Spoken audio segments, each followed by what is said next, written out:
Olá, meus irmãos de Ideal Espírita, todos sejam muito bem-vindos a essa palestra, essa casa maravilhosa que nos convidou mais uma vez para falarmos um tema evangélico, um tema de Jesus, à luz da doutrina espírita, à luz do nosso Consolador.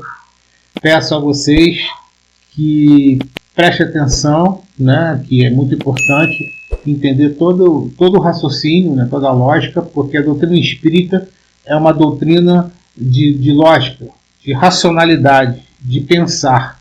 Não pode ter preguiça de pensar. Tem que movimentar a cachola toda, o chamado tico e teco, para que a gente possa compreender. É uma doutrina de razão. Nós cremos por razão, não crer por crer. Nós cremos por um sentido da vida. Então, essa casa maravilhosa nos convidou para fazer a palestra do Evangelho segundo o Espiritismo, o capítulo 25, que é Buscai e Acharei, que é muito interessante. Então, como vocês já sabem, seguindo o protocolo, nós vamos ouvir a página de abertura, logo depois eu entro fazendo a prece, depois da prece a gente começa o nosso bate-papo. Como eu sempre digo aí para os amigos que nos acompanham, que tudo que for dito aqui serve em primeiro lugar para mim, porque eu também estou no processo de evolução, sou um pouco mais experimentado dentro da vivência espírita, vamos dizer assim, do meio espírita, dessas atividades da casa espírita, desde muito cedo, e é só isso que faz a diferença. Mas como cada um apreende, quando cada um lida com o conhecimento, cada um faz a sua autodescoberta, a sua autossuperação, isso é um departamento muito pessoal. Não existe aparelho, não existe métrica para nos medirmos aqui. O que é importante é termos uma relação de cordialidade, de fraternidade, de amor, que é o que Cristo peça. E lá, quando chegar no mundo espiritual, cada um vai ser responsável pela sua obra, como o próprio Cristo disse. Ok, meus irmãos? Já encontro com vocês já. Livro Caminho, Verdade e Vida, Chico Xavier pelo Espírito Emmanuel, capítulo 133. Hegemonia de Jesus.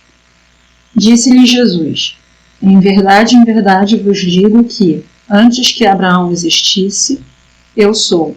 João, capítulo 8, versículo 58. É impossível localizar o Cristo na história à maneira de qualquer personalidade humana. A divina revelação de que foi emissário excelso e o harmonioso conjunto de seus exemplos e ensinos falam mais alto que a mensagem instável dos mais elevados filósofos que visitaram o mundo. Antes de Abraão, ou precedendo os grandes vultos da sabedoria e do amor na história mundial, o Cristo já era o luminoso centro das realizações humanas.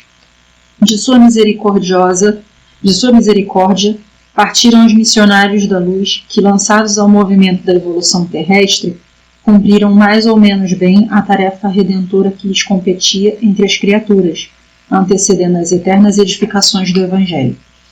A localização histórica de Jesus recorda a presença pessoal do Senhor da Vinha. O enviado de Deus, o tutor amoroso e sábio, veio abrir caminhos novos e estabelecer a luta salvadora para que os homens reconheçam a condição de eternidade que lhes é própria. Os filósofos e amigos ilustres da humanidade falaram às criaturas, revelando em si uma luz refratada, como a do satélite que ilumina as noites terrenas. Os apelos desses embaixadores dignos e esclarecidos são formosos e edificantes, todavia nunca se furtam à mescla de sombras. A vinda do Cristo, porém, é diversa. Em sua presença divina, temos a fonte da verdade positiva, o sol que resplandece. Vamos fechar nossos olhinhos. Vamos pensar no meio nazareno, ele que é o motivo de estarmos aqui, aonde nós destinamos o nosso pensamento, o nosso coração, ao seu coração bondoso e misericordioso, suplicando em primeiro lugar que ele possa abençoar as nossas vidas, abençoar a nossa mente, abençoar as nossas mãos, abençoar o nosso trabalho, abençoar o nosso tempo, abençoar a nossa oportunidade. Querido Jesus, nós que nos encontramos humildemente aqui para realizar, Senhor, mais uma tarefa de divulgação da sua amada doutrina do Consolador. Peço a Ti que esteja em nossas palavras ao seu comando, que qualquer traço de vaidade, de orgulho, Senhor, possa ser abafado, sufocado, que possamos estar aqui apenas na posição como o Senhor sempre pediu de nós, de servidores fiéis. Então, Senhor, eu peço também por misericórdia do seu coração, que abençoe a instituição que nos convidou, que abençoe os amigos que estão assistindo a essa palestra, que eles também possam ser consolados, que possam ser atendidos nas suas necessidades, Senhor, nas suas necessidades de evolução, de aprimoramento espiritual, de aprimoramento moral. Tanto os amigos que estão encarnados, os nossos irmãos que estão encarnados, quanto os nossos irmãos no mundo espiritual, que também suplicam pelo teu socorro, suplicam pelo teu perdão, suplicam, Senhor, pela uma nova oportunidade, pela sua própria regeneração. Peço a Ti, Senhor, que a mensagem sua, que está colocado no livro do Evangelho segundo o Espiritismo, possa aqui seja colocado da melhor forma possível e possa atingir o coração de todos nós. Obrigado, Senhor, que assim seja. Então, meus irmãos, dando continuidade à nossa tarefa, que essa casa maravilhosa nos convidou, para fazermos o tema Buscai e Achareis, que está no Evangelho segundo o Espiritismo, no capítulo 25. Né?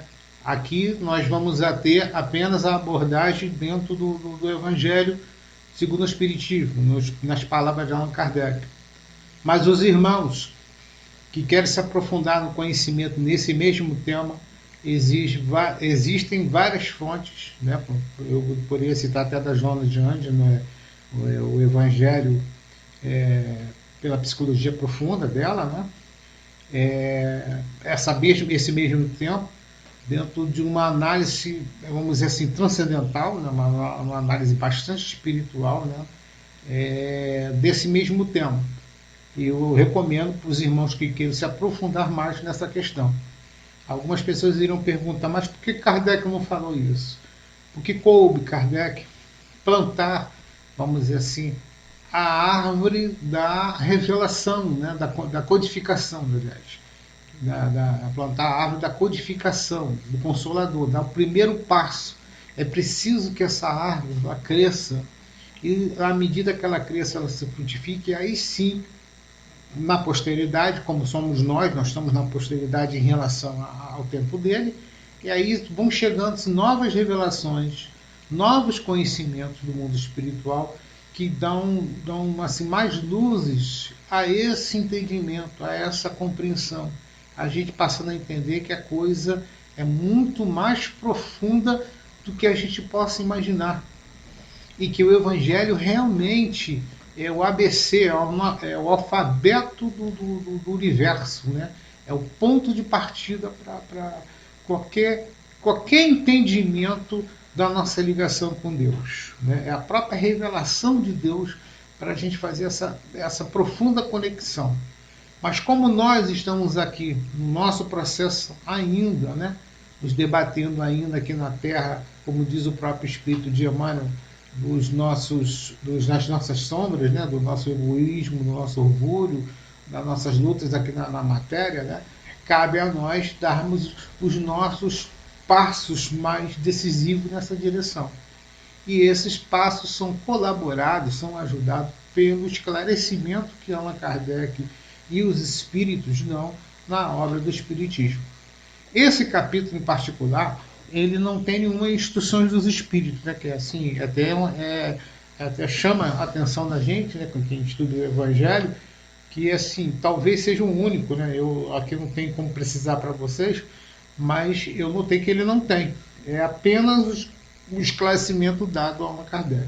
E claro que Allan Kardec dá um esclarecimento profundamente na base do nosso mundo material aqui, das leis que nós estamos, que vocês vão entender, ok? Como subtema, né, um subtítulo desse Buscar e Achareis, que o Allan Kardec ele diz que é análogo também, ele fala que é ajuda-te a ti mesmo que o céu te ajudará, do próprio Evangelho. É a mesma coisa, né? Quem pensar buscar e achareis é a mesma coisa que ajuda-te a ti mesmo que o céu te ajudará. E nós vamos entender mais à frente por que ele faz isso. E aí Allan Kardec ele coloca a citação do Novo Testamento, essa passagem de Jesus, que está em Mateus capítulo 7, versículo 7 ao 11, em que ele cita: Pedi a vos dará, buscai e achareis. Batei a porta e se vos abrirá. Porquanto quem pede, recebe, e quem procura, acha. E aquele que bate à porta, abrir-se-á.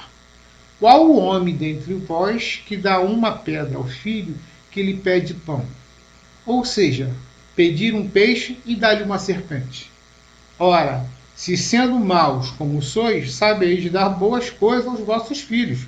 Não é lógico que, com mais forte razão, vosso Pai que está no céu dê os bens verdadeiros aos que lhe pedirem. Viu? Foi dentro dessa passagem que ele tirou para poder dar todo o esclarecimento para a gente. Aí o Allan Kardec ele começa a sua análise, né, o seu comentário, dizendo assim: do ponto de vista terreno, a máxima buscai e achareis é análogo a esta outra: ajuda-te a ti mesmo que o céu te ajudará. Então, análogo é igual, é a mesma coisa. É o princípio da lei do trabalho e, por conseguinte, da lei do progresso, que a gente já vai ver por que ele faz essa questão. Porquanto o progresso é o filho do trabalho, visto que este põe em ação as forças da inteligência.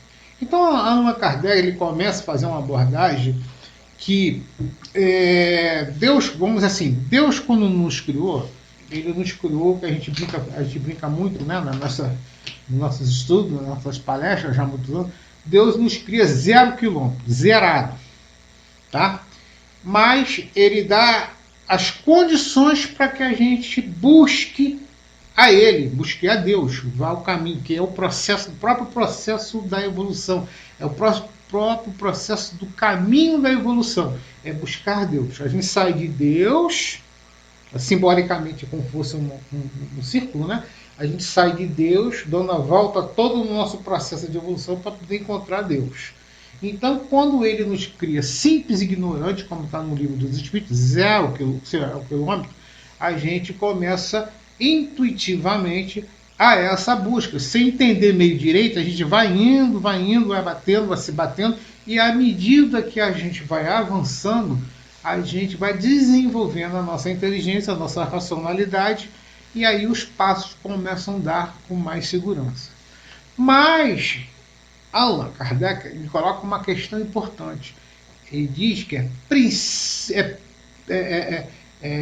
vamos dizer assim, é preciso que a gente mobilize as nossas forças, que é a vontade. Precisamos ter a vontade de querer. E essa vontade tem que nos mobilizar nessa direção. Por isso, de buscar, você vai achar, você vai encontrar, porque Deus determinou para você. Deus colocou uma porta lá. Você tem que buscar aquela porta ali. Então, para buscar aquela porta, você vai ter que fazer o esforço e a inteligência para abrir a porta, adentrar o que tem mais ali à frente. Então, você precisa fazer esse esforço, se mobilizar para isso. E com isso ele faz uma analogia não, ele faz uma conexão, melhor falando, ele faz uma conexão que está no Livro dos Espíritos, que eu trouxe aqui, né? Do Livro dos Espíritos, na pergunta 676, né? Eu peguei lá da Lei do Trabalho e uma outra da Lei do Progresso, para fazer essa conexão que o Allan Kardec colocou nessa abordagem do capítulo 25 ali do Evangelho segundo o Espiritismo, né? Buscar e achareis. Ele pergunta assim: por que o trabalho se impõe ao homem? Porque o trabalho se impõe ao homem, porque o trabalho é obrigatório. Impor é obrigatório, não tem saída.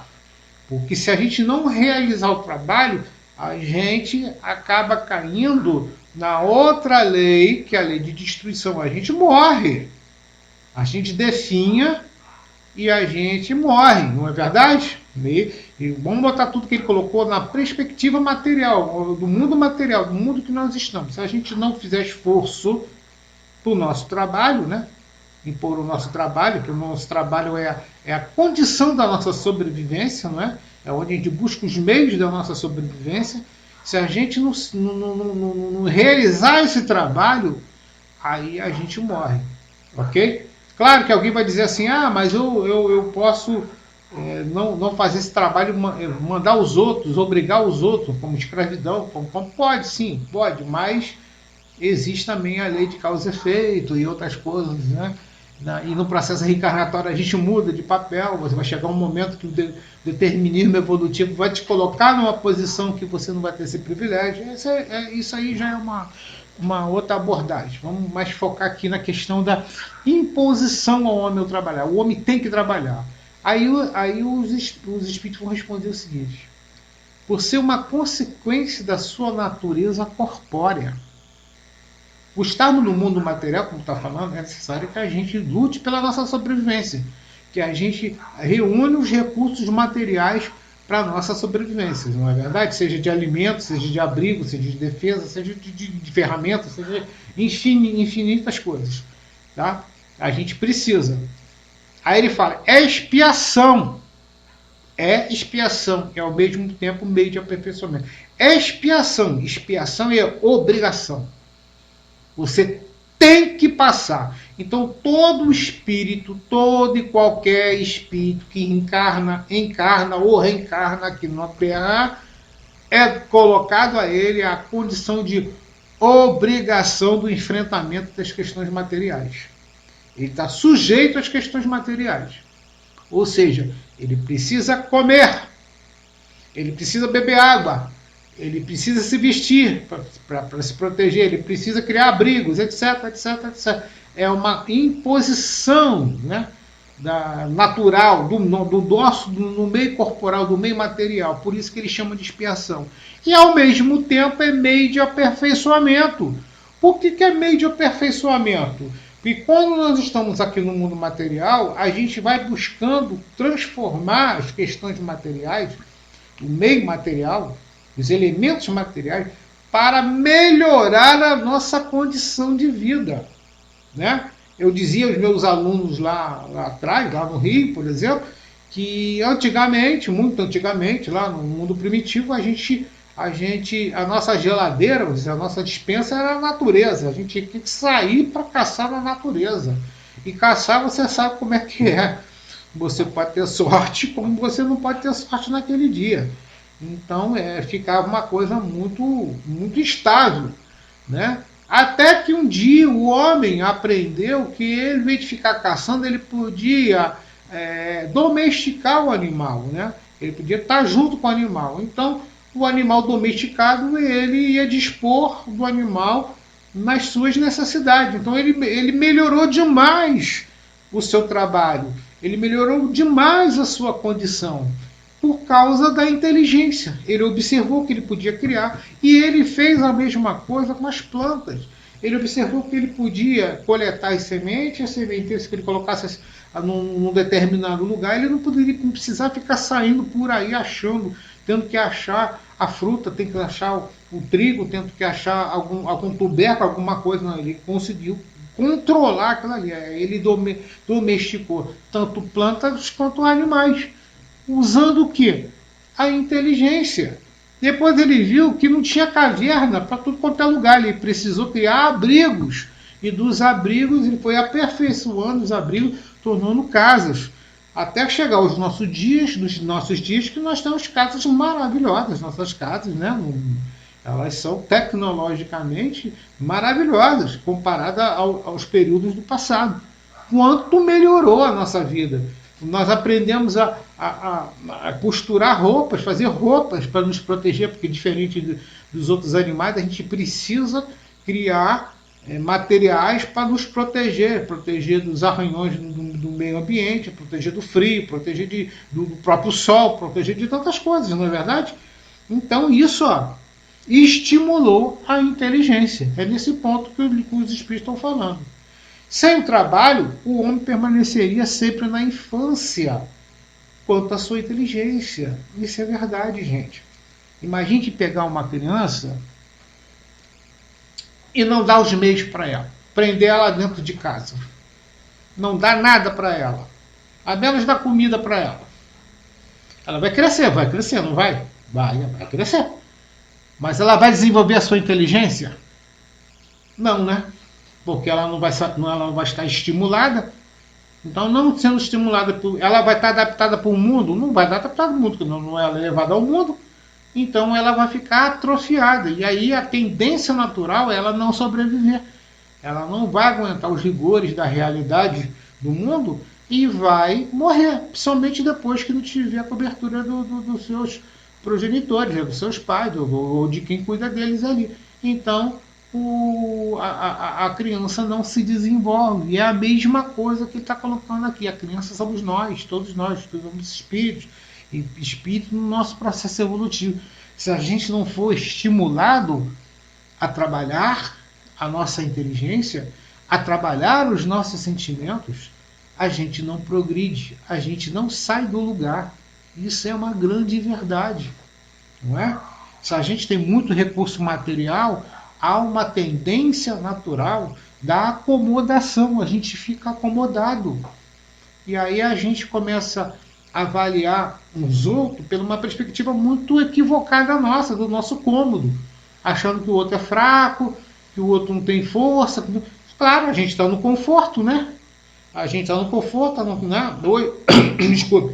Hoje se fala muito dos analistas de sofá, né? Os guerreiros de sofá. O cara fica na televisão, no frente do computador, dando palpite, falando, mas ele mesmo não tem adestramento, ele não está preparado para enfrentar aquilo ali. Então é muito fácil. Ok? Então tem que entender que as condições materiais, condições do mundo, foi dado realmente para provocar o nosso desenvolvimento. O nosso desenvolvimento intelectual e nas nossas relações, os nossos sentimentos, né? que é uma parte muito importante, talvez a determinante, né? Espiritualmente falando, né? Nos nossos sentimentos todos. A gente precisa ser provocado. Por isso que nós estamos encarnados na Terra, e a Terra ainda é um mundo de provas e expiações. é um mundo mesmo de enfrentamento, é um mundo realmente de dor, é um mundo de dificuldades, é um mundo de problemas, porque são os problemas que nos estimulam à busca da solução.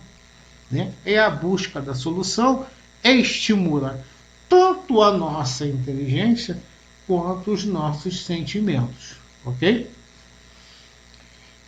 Então, como ele fala, nós estaríamos aqui eternamente em estado de ignorância, estado de infantilidade, parado, inerte, contrariando a lei do progresso. Como a lei do progresso não diz isso, né? Aí eu vou pegar aqui uma outra pergunta, a 780A, do Livro dos Espíritos, já que Allan Kardec falou das duas leis.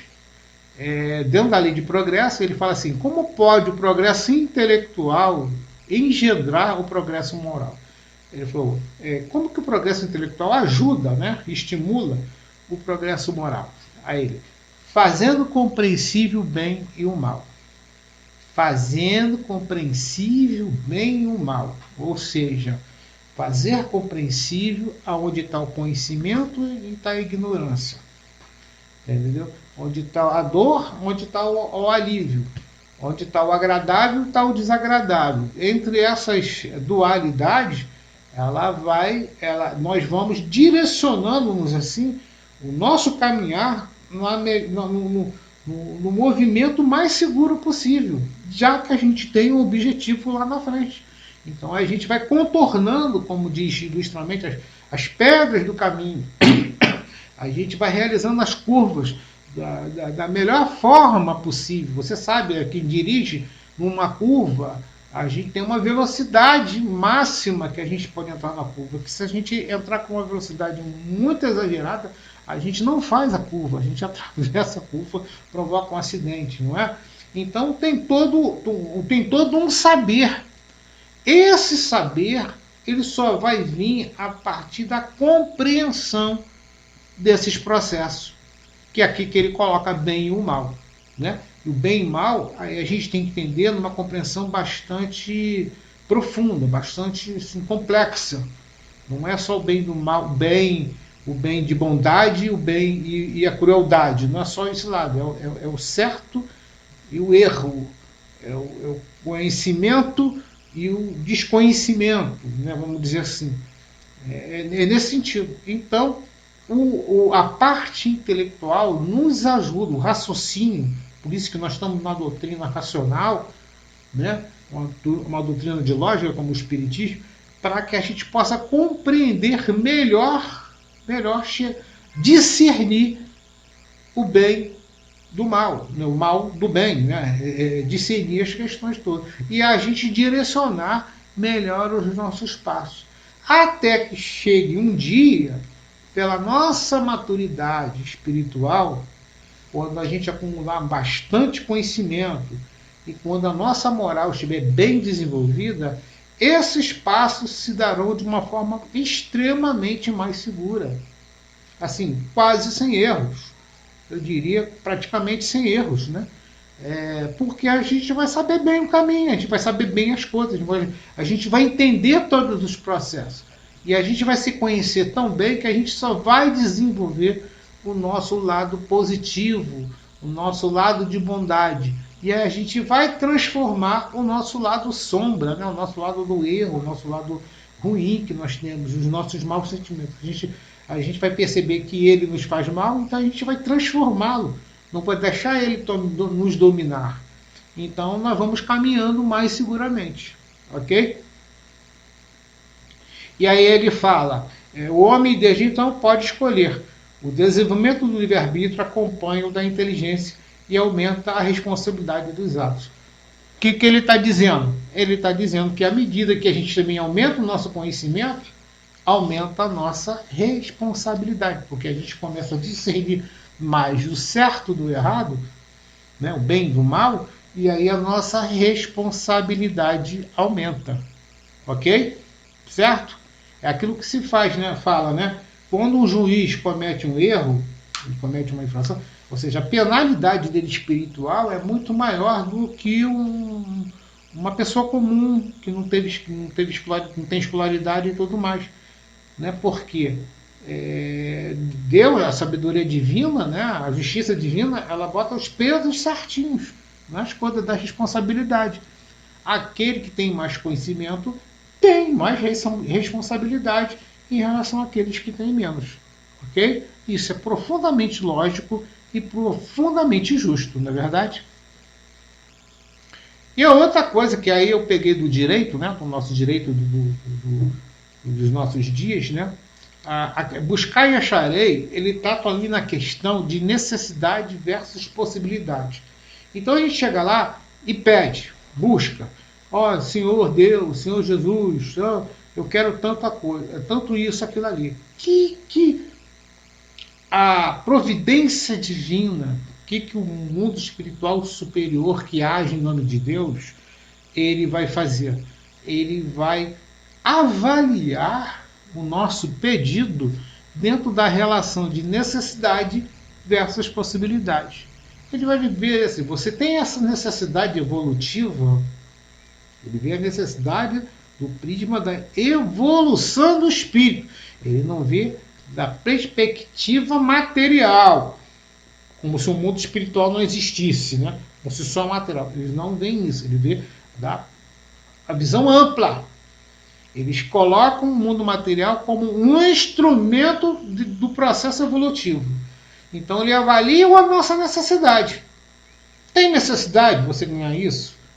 Tem necessidade espiritual aquilo ali? Vamos colocar, nós passamos há pouco tempo aí do maior prêmio da Mega Sena. Todo mundo pediu a Deus e jogou para ganhar, não é verdade?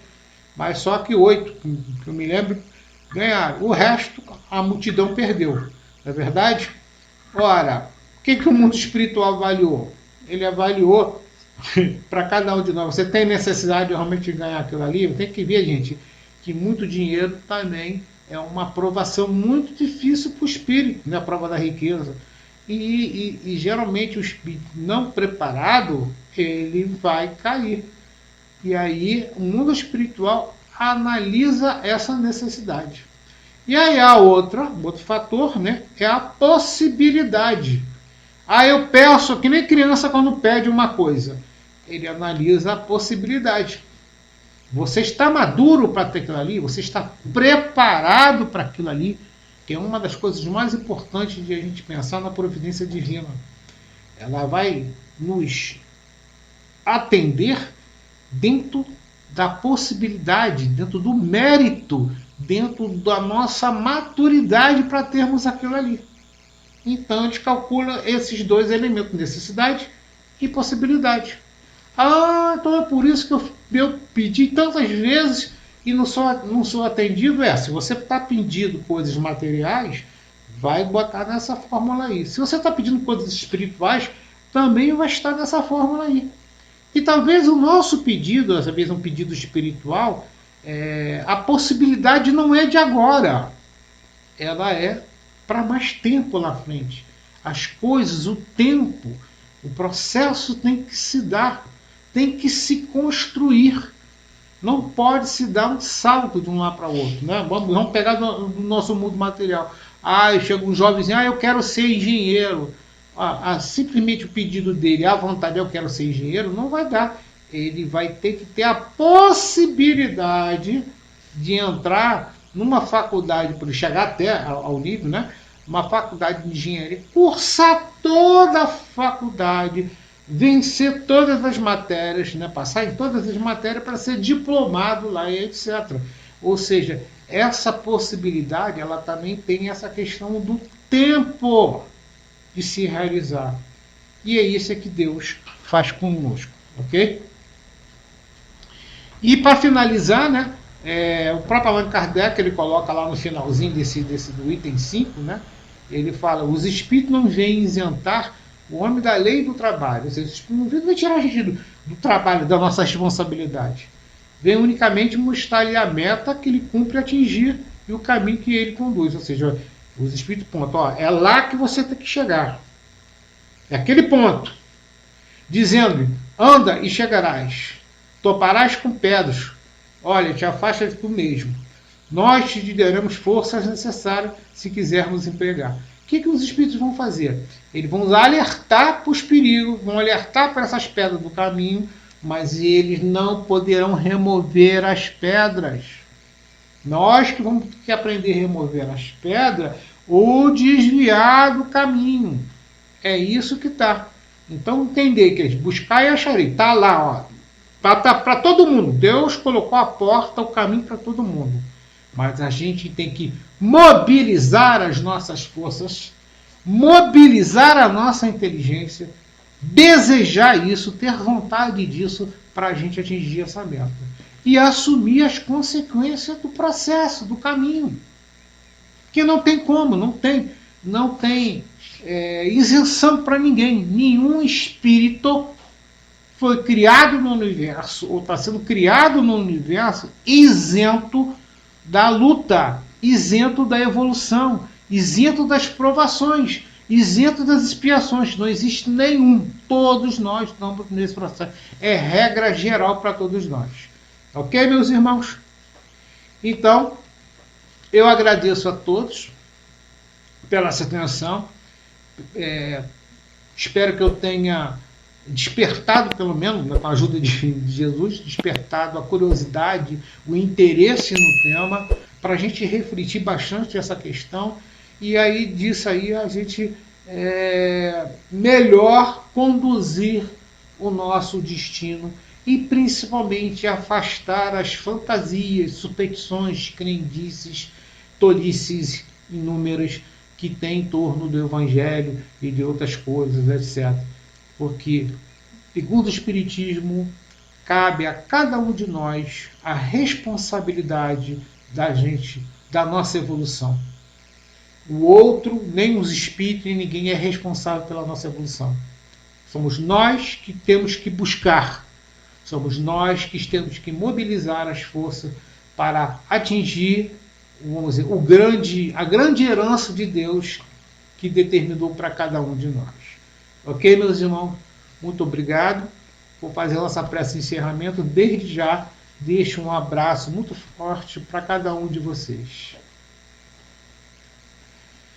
Querido Mestre Jesus, gostaria, Senhor, de agradecer a sua presença, a sua luz, as nossas palavras, que os nossos irmãos possam ser consolados, possam ser atendidos nas suas necessidades espirituais, sejam os encarnados, sejam os desencarnados. Que essa instituição que nos convidou possa ser abençoada, possa ser fortalecida em todo o trabalho de bem, de esclarecimento, de consolo, de socorro que ela realiza. Desde já, Senhor, agradeço por esse tempo, por essa oportunidade de falar do teu Evangelho, Senhor, à luz da doutrina espírita. Obrigado, que assim seja.